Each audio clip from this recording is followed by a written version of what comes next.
Hi! Hello! Welcome to our channel enlighten Amulya. ఈరోజు ఈ వీడియోలో మనం 1986 జాతీయ విద్యా విధానం నేషనల్ ఎడ్యుకేషనల్ పాలిసీ ఎన్‌ఈపీ 1986 గురించి నేర్చుకుందాం.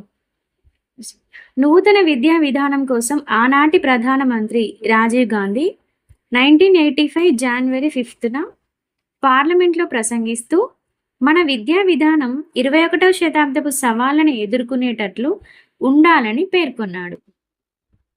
దీనికోసం అప్పటి కేంద్ర విద్యాశాఖ మంత్రి పివి నరసింహారావు విద్యారంగంలో సవాళ్లు భవిష్యత్తు దృక్పథం అనే పేరుతో ఒక డ్రాఫ్ట్ కాపీని రూపొందించి దేశవ్యాప్తంగా ప్రజలు విద్యావేత్తలతో చర్చించి వారు ఇచ్చిన సలహాలు సూచనల ఆధారంగా ఒక జాతీయ విద్యా విధానాన్ని 1986లో రూపొందించారు.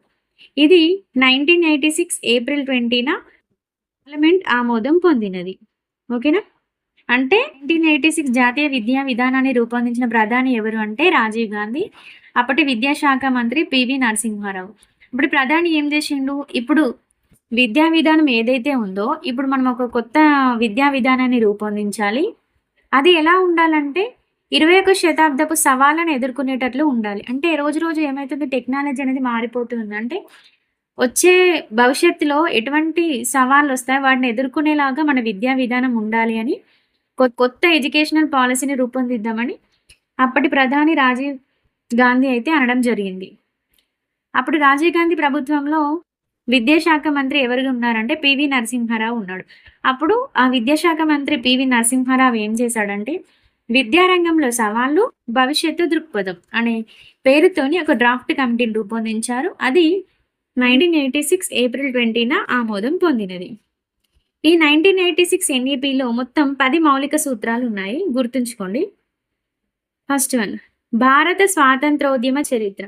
అంటే మన సిలబస్లో కంపల్సరీ భారత స్వాతంత్రోద్యమ చరిత్ర గురించి ఉండాలి. అంటే మనకి స్వాతంత్రం ఎలా వచ్చింది, స్వాతంత్రం రావడానికి పోరాటం చేసినటువంటి స్వాతంత్ర సమరయోధులు ఎవరు, వారి జీవిత చరిత్రలు, అవన్నీ గురించి మనం తెలుసుకోవాల్సిన ఆవశ్యకత ఎంతైనా ఉంది. ఎందుకంటే మనం ఎప్పుడు గతాన్ని మర్చిపోకూడదు. భారతదేశ సంస్కృతి సాంప్రదాయాలు.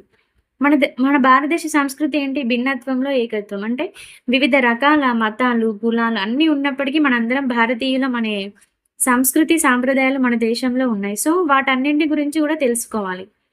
జాతీయ భాషా వికాసం. వికాసం అంటే డెవలప్మెంట్ అన్నట్టు, అభివృద్ధి. మన జాతీయ భాష హిందీ ఎలా అభివృద్ధి చెందింది, జాతీయ భాష ఫస్ట్ ఏముండే, ఇప్పుడు ఏమైంది, అలా. భారత రాజ్యాంగంలోని హక్కులు, బాధ్యతలు. ప్రతి ఒక్కరూ మన రాజ్యాంగంలోని హక్కులు ఇంకా బాధ్యతల గురించి తెలుసుకోవాల్సిన అవసరం చాలా చాలా ఉంది. ఎందుకంటే మన హక్కులేంటో మనం తెలుసుకోకపోతే మనకి పోరాడే హక్కు అనేది ఉండదు. మనకు అన్యాయం జరిగినప్పుడు ఎలా పోరాడాలి, మనం ఏ హక్కుల్ని యూజ్ చేసుకోవచ్చు, ఇటువంటివన్నీ హక్కులు ఇంకా బాధ్యతలు తెలిసినప్పుడే మనకి సాధ్యమవుతుంది. సో ప్రాథమిక హక్కులు కంపల్సరీ అందరికీ తెలిసి ఉండాలి. దాంతో పాటు ప్రాథమిక విధులు కూడా మనందరం బాధ్యతాయుతంగా పాటించినప్పుడే దేశం అనేది సక్రమంగా ఉంటుంది. ప్రజాస్వామ్యం, సమానత్వం, సామ్యవాదం. ఈ కాన్సెప్ట్‌లన్నింటి గురించి కూడా తెలుసుకోవాల్సిన అవసరం ఉంది. ఇంకా పరిసరాల పరిరక్షణ, సాంఘిక పరిధి తొలగింపు, స్త్రీ పురుష సమానత్వం, జెండర్ ఈక్వాలిటీ అన్నమాట, చిన్న కుటుంబ భావన, శాస్త్రీయ దృక్పథం. వీటన్నింటిని గురించి కరిక్యులంలో పొందుపరచాలి అని 1986 ఎన్ఈపీ అయితే భావించడం జరిగింది. మరి విద్యా స్వరూపం ఎలా ఉండాలంటే సేమ్ కొఠారి కమిషన్ లాగానే 10+2+3 కదా, అదే విద్యా విధానాన్ని అవలంబించాలని తెలపడం జరిగింది. ఆల్రెడీ తెలుసు కదా, 10 అంటే 5+3+2 అంటే 5th క్లాస్ వరకు ప్రైమరీ ఎడ్యుకేషన్ ప్రాథమిక పాఠశాల, 6th, 7th, 8th ప్రాథమికోన్నత పాఠశాల అంటే upper primary school. Next 2 years ఏంటి, ఉన్నత పాఠశాల అంటే హై స్కూల్, 9th, 10th అన్నమాట. నెక్స్ట్ 2 ఏంటి, కళాశాల అంటే intermediate 11th, 12th. And last 3 degree లేదా విశ్వవిద్యాలయాలు అంటే 13, 14, 15. సో డిగ్రీ వరకు విద్యా స్వరూపం 10+2+3గా డివైడ్ చేయడం జరిగింది. మళ్ళీ ఫస్ట్ 10 అంటే 5+3+2. ఇది చేసినటువంటి సిఫారసులు చూడండి. 6 నుండి 14 సంవత్సరాలలోపు పిల్లలకి ఉచిత నిర్బంధ విద్యను అమలు చేయాలి. 86వ రాజ్యాంగ సవరణ ద్వారా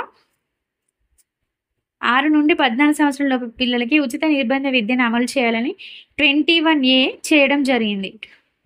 21 ఏంటి, జీవించే హక్కు కదా, జీవించే హక్కులో సబ్ పార్ట్ 21A ఉచిత నిర్బంధ ప్రాథమిక విద్యను అందించాలి అని చేయడం జరిగింది. విద్యలో నాణ్యతను పెంచడానికి శిశు కేంద్రీకృత విధానములను అమలు చేయాలి. నెక్స్ట్ మాధ్యమిక అంటే 9th 10th పాఠశాలలను పిల్లలకి అందుబాటులో ఉంచాలి. SC ST minorities OBC persons with disability అనే తేడా లేకుండా అందరికీ సమాన విద్యావకాశాలు కల్పించాలి. కనీస అభ్యసన స్థాయిలను పొందేందుకు అంటే కనీస అభ్యసన స్థాయిలు అంటే MLL minimum learning levels RH Dave కమిటీని నియమించాలి. మాధ్యమిక విద్యలో వృత్తి విద్యకి తగిన ప్రోత్సాహం ఇవ్వాలి. వృత్తి విద్యని ఇంటర్మీడియట్ స్థాయిలో అందించాలని చెప్పిన కమిటీ ఏంటంటే మాల్కమ్ ఆదిశేషయ్య కమిటీ.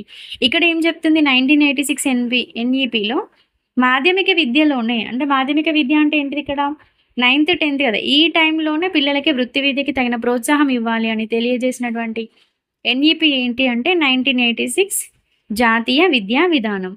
వృత్తి విద్య వైపు 1990 సంవత్సరం కల్లా అంటే 1990 సంవత్సరంలో కల్లా ఒక 10% పీపుల్ని వృత్తి విద్య వైపు, అదే 1995 వరకు అయితే ఒక 25% అంటే ఇంటర్మీడియట్ ఎవరైతే చదువుతున్నారో అందులో 25%ని దాదాపు 20% మందిని వృత్తి విద్య కోర్సు వైపుకి మళ్లించాలి అని తెలియజేయడం జరిగింది. 15 నుండి 35 సంవత్సరాల మధ్య ఉన్న వారి యొక్క నిరక్షరాస్యతని నిర్మూలించడానికి అనియత విద్యా కేంద్రాలను ఏర్పాటు చేయాలి. అంటే అన్ని యూనివర్సిటీస్లలో డిస్టెన్స్ ఎడ్యుకేషన్ని ప్రవేశపెట్టాలి అని తెలియజేయడం జరిగింది. ఉన్నత విద్యని అభివృద్ధి చేసుకోవడానికి అన్ని ఓపెన్ యూనివర్సిటీలను ఇంకా డిస్టెన్స్ ఎడ్యుకేషన్ విధానాన్ని అందుబాటులోకి తీసుకురావాలి. అంటే ఉన్నత విద్యను అభివృద్ధి చేసుకోవడానికంటే చాలామంది ఇంటర్మీడియట్ అయిపోగానే క్లోజ్ చేస్తారు అనుకోవచ్చు. చదువుకోవడానికి వీళ్ళు ఉన్న వాళ్ళు డిగ్రీ ఇంకా ఆపై చదువులు చదువుకోవడానికి అన్ని యూనివర్సిటీస్లలో కూడా అన్ని ఓపెన్ యూనివర్సిటీస్లని డిస్టెన్స్ ఎడ్యుకేషన్ అనే విధానాన్ని అన్ని అందుబాటులోకి తీసుకురావాలి. ప్రతి రాష్ట్రంలో ప్రతి జిల్లాలో కూడా ఓపెన్ యూనివర్సిటీస్ ఇంకా డిస్టెన్స్ ఎడ్యుకేషన్కి సంబంధించినటువంటి పాఠశాలని కళాశాలని తీసుకురావాలని తెలియజేయడం జరిగింది. విద్య అనేది వర్తమానం కోసం భవిష్యత్తు కోసం చేసే విలక్షణమైన పెట్టుబడి అని రాజీవ్ గాంధీ చెప్పడం జరిగింది. అంటే ఇప్పుడు మనం చదువుకునే చదువు ఎలా ఉంటుందంటే భవిష్యత్తులో ఒక విలక్షణమైన పెట్టుబడి అంటే మనం విద్య మీద పెట్టినటువంటి ప్రతి రూపాయి భవిష్యత్తులో మనకి ఎంతో కొంత లాభాన్ని చేకూర్చే విధంగా ఉండాలి అని తెలియజేయడం జరిగింది. సో దానికోసం ఏం చేయాలంటే ప్రతి సంవత్సరం బడ్జెట్లో 6% నిధుల్ని విద్యకి కేటాయించాలి. కొఠారి కమిషన్ ఏం చెప్పింది? విద్యకి 4% అంటే 4% నిధుల్ని విద్యకి కేటాయించాలని కొఠారి కమిషన్ చెప్తే, ఇప్పుడు మనం చేసే పెట్టుబడి విద్యపై చేసే ఖర్చు భవిష్యత్తులో పెట్టుబడిలాగా యూజ్ అవుతుంది కాబట్టి మనం విద్య మీద ఎక్కువ ఖర్చు చేయాల్సిన అవసరం ఉంది. కాబట్టి ఆ 4% నిధులను కాస్త 6%కి పెంచడం జరిగింది. అంటే NEP 1986లో రాజీవ్ గాంధీ ఏం చెప్పారంటే విద్య కోసం కనీసం 6% నిధులు కేటాయించాలి అని చెప్పడం జరిగింది. ఉపాధ్యాయ విద్య అనేది నిరంతర ప్రక్రియ. సో విద్యారంగంలో వస్తున్న మార్పులకి అనుగుణంగా ఉపాధ్యాయుల యొక్క వృత్తి నైపుణ్యాలను పెంచాలి. దాని కొరకు ఉపాధ్యాయులకి వృత్యంతర శిక్షణని ఇవ్వాలి. ఇప్పుడు అందరికీ వృత్యంతర శిక్షణ ఉంది కదా ఉపాధ్యాయులకి. సో వృత్యంతర శిక్షణ ఇవ్వాలి అని తెలియజేసిన కమిషన్ కానీ కమిటీ కానీ జాతీయ విద్యా విధానం ఏది అంటే 1986 జాతీయ విద్యా విధానం. ఓకేనా. వృత్యంతర కోర్సులను ఉపాధ్యాయులకి వృత్యంతర శిక్షణను ఇవ్వాలి అని తెలియజేసిన కమిషన్ లేదా కమిటీ లేదా జాతీయ విద్యా విధానం ఏది అంటే 1986 జాతీయ విద్యా విధానం. గ్రామీణ ప్రాంతాల్లో నివసించే ప్రతిభ గల విద్యార్థుల కోసం నవోదయ పాఠశాలలను జిల్లాకి ఒకటి ఏర్పాటు చేయాలి. అందులో 80% సీట్లను గ్రామీణ ప్రాంతాల వారికే ఇవ్వాలి. చూడండి, నవోదయ పాఠశాలను ఇంట్రడ్యూస్ చేసింది ఎవరు అంటే రాజీవ్ గాంధీ. ఏ జాతీయ విధానం అంటే 1986 జాతీయ విద్యా విధానం. అందులో కూడా 80% ఎవరికి ఇవ్వాలి? గ్రామీణ ప్రాంతాల్లో ఉండేటువంటి విద్యార్థులకి ఇవ్వాలి.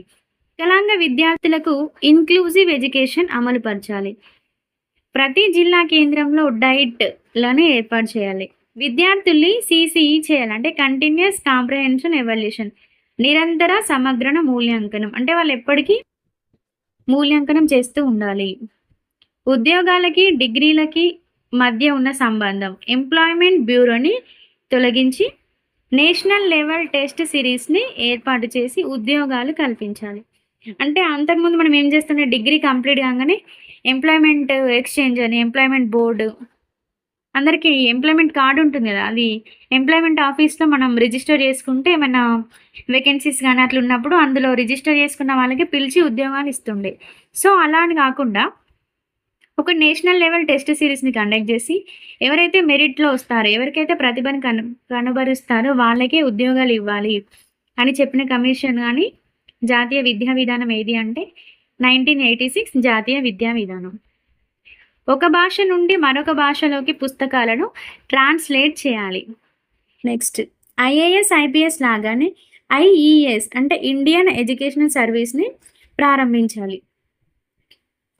ఇండియన్ ఎడ్యుకేషనల్ సర్వీస్ని ప్రారంభించాలని తెలియజేసింది ఎవరు అంటే 1986 ఎన్ఈపి. అంటే మనం చదువుకునేటప్పుడు ప్రతి పాయింట్ ఒక పాయింట్ చదువుకొని దీన్ని క్వశ్చన్ లాగా మార్చుకొని ఆన్సర్ వేసుకుంటే మనకు చాలా బాగా ఈజీగా గుర్తుంటుంది. ప్రైమరీ స్కూల్స్లో కనీస సౌకర్యాల కోసం ఓబీబీ అంటే ఆపరేషన్ బ్లాక్ బోర్డ్ నల్ల బల్ల పథకాన్ని ప్రారంభించాలని తెలియజేసింది ఎవరు? 1986 జాతీయ విద్యా విధానం. దేశవ్యాప్తంగా కామన్ సిలబస్ని ప్రవేశపెట్టాలి. అంటే ఇప్పుడు చూడండి, సిబిఎస్ఈ అని, స్టేట్ సిలబస్ అని, ఐసిఎస్ఈ అని చాలా చాలా సిలబస్లు ఉంటాయి. సో అలా అని కాకుండా దేశవ్యాప్తంగా మొత్తం అన్ని స్కూళ్ళల్లో అన్ని పిల్లలకి ఒకే సిలబస్ని ఉంచాలి, అంటే కామన్ సిలబస్ని ఉంచాలి అని తెలియజేసినటువంటి కమిషన్ ఏది అంటే కామన్ సిలబస్ గురించి చెప్పింది ఎవరు అంటే 1986 జాతీయ విద్యా విధానం. ఆల్రెడీ డిస్కస్ చేసిన కదా కామన్ అనే టాపిక్ మీద. కామన్ స్కూల్స్ గురించి చెప్పింది కొఠారి, కామన్ సిలబస్ గురించి చెప్పింది 1986 ఎన్పి, కామన్ ఎడ్యుకేషన్ గురించి తెలియజేసింది ఆచార్య రామూర్తి కమిటీ. ఆచార్య రామూర్తి కమిటీని నెక్స్ట్ వీడియోలో చూద్దాం. ఓకేనా? Thank you for watching. If you like this video, please like, share and comment, and don't forget to subscribe our channel Enlighten Amulya. Thank you.